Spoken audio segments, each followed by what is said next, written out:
മതേതരത്വം പറഞ്ഞ് ഹിന്ദു ക്ഷേത്രങ്ങൾ കൊള്ളയടിക്കപ്പെടുന്നതായി ഹിന്ദു ഐക്യവേദി സംസ്ഥാന വർക്കിംഗ് പ്രസിഡന്റ് വത്സൻ തില്ലങ്കേരി. ആരാധനയ്ക്കും ക്ഷേത്ര ഭരണത്തിനുമുള്ള അവകാശം നിഷേധിക്കുന്നു. അയ്യപ്പനെ സ്മരിച്ച് ശബരിമലയിൽ നിന്ന് കൊള്ളക്കാരെ അടിച്ചു പുറത്താക്കാനുള്ള പോരാട്ടത്തിന്റെ സമരാഹ്വാനമാണ് ടെമ്പിൾ പാർലമെന്റ് എന്നും വത്സൻ തില്ലങ്കേരി കൊച്ചിയിൽ പറഞ്ഞു. ടെമ്പിൾ പാർലമെന്റിൽ സമാപന പ്രസംഗം നടത്തുകയായിരുന്നു അദ്ദേഹം.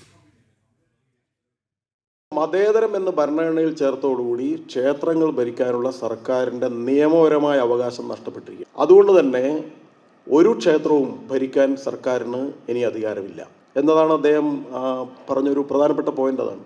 അപ്പം അങ്ങനെ നിരവധി കാര്യങ്ങളുണ്ട്.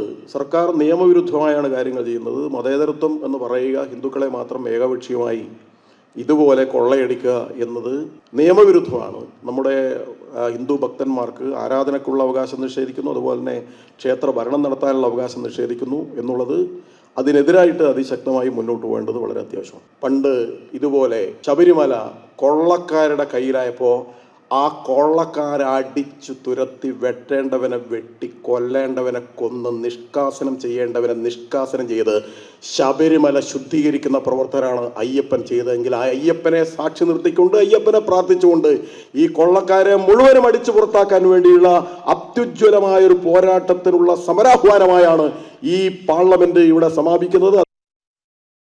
മിഥുൻ അയ്യപ്പൻ ചേരുകയാണ്. മിഥുൻ, വളരെ കൃത്യമായ ഒരു സന്ദേശം അല്ലെങ്കിൽ കൃത്യമായ ഒരു ലക്ഷ്യമുണ്ട്. അതായത് അയ്യപ്പന്റെ മുതൽ കൊള്ളയടിക്കുന്നവരെ അടിച്ചു പുറത്താക്കാനുള്ള പോരാട്ടത്തിന്റെ സമരാഹ്വാനമാണ് അദ്ദേഹം നടത്തിയത്. അതാണ് ടെമ്പിൾ പാർലമെന്റ്. മിഥുൻ പറയും.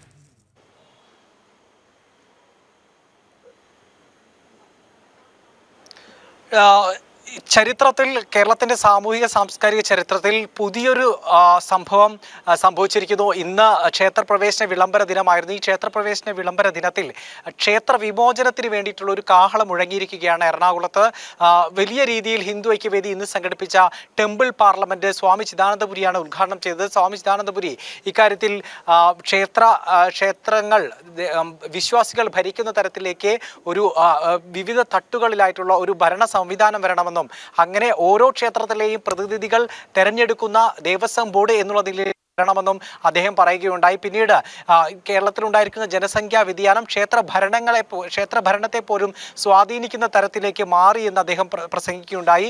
പിന്നീട് നടന്ന പ്രസംഗങ്ങളിൽ ഓരോന്നും ക്ഷേത്രങ്ങളുമായി ബന്ധപ്പെട്ട് നേരിടുന്ന ഭീഷണികളും അവ പരിഹരിക്കുന്നതിന് വേണ്ടിയിട്ടുള്ള പരിഹാരങ്ങളും നിർദ്ദേശിക്കുന്നതായിരുന്നു.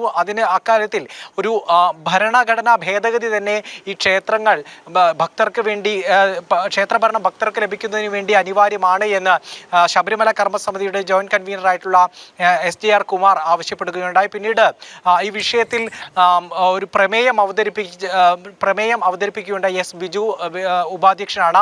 ഈ ശബരിമല ഉൾപ്പെടെയുള്ള ക്ഷേത്രങ്ങളിലെ വിഷയങ്ങൾ അത് കേന്ദ്ര ഏജൻസികൾ അന്വേഷിക്കണമെന്നും അതോടൊപ്പം തന്നെ മറ്റ് വിവിധ തരത്തിലുള്ള കാര്യങ്ങൾ ക്ഷേത്രങ്ങൾ പിടിച്ചെടുക്കുന്നത് അടക്കമുള്ള നടപടിയിലേക്ക് നീങ്ങുന്നതിന് അനിവാര്യമായിട്ടുള്ള നടപടികൾ സ്വീകരിക്കുമെന്നും ഒരു പ്രമേയത്തിൽ അവതരിപ്പിക്കുകയുണ്ടായി. ശബരിമല അടക്കമുള്ള വിഷയങ്ങളെ അധികരിച്ചുകൊണ്ട് കുറ്റപത്രം സമർപ്പിച്ചത് ഹിന്ദു ഐക്യവേദിയുടെ മുഖ്യ രക്ഷാധികാരിയായിട്ടുള്ള ശശികല ടീച്ചറാണ്.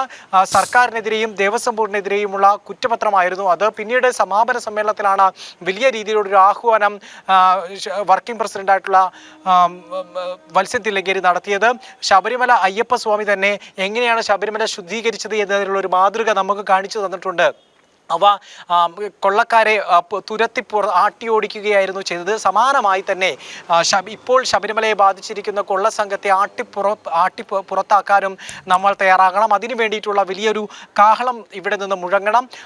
ഒരു സമരാഹ്വാനമാണ് ഇന്നത്തെ ഈ ടെമ്പിൾ പാർലമെന്റ് നടത്തിയത് എന്ന് അദ്ദേഹം വ്യക്തമായി പറയുകയുണ്ടായി. പിന്നീട് ഇതുമായി ബന്ധപ്പെട്ട ടെമ്പിൾ പാർലമെന്റിൽ ഇതിനുമായി ബന്ധപ്പെട്ടുള്ള ഒരു കർമ്മ പദ്ധതി ആവിഷ്കരിക്കുകയും അത് കേരളത്തിലൊട്ടാകെ പ്രചരിപ്പിക്കാനും തീരുമാനമായിരിക്കുകയാണ്. ഇത്തരത്തിൽ ക്ഷേത്രഭരണം വിശ്വാസികൾക്ക് എന്നുള്ള ഏറെ പഴക്കമുള്ള ഒരു മുദ്രാവാക്യത്തിന് കൂടുതൽ ശക്തി പ്രാപിച്ചിരിക്കുകയാണ് ഇപ്പോൾ.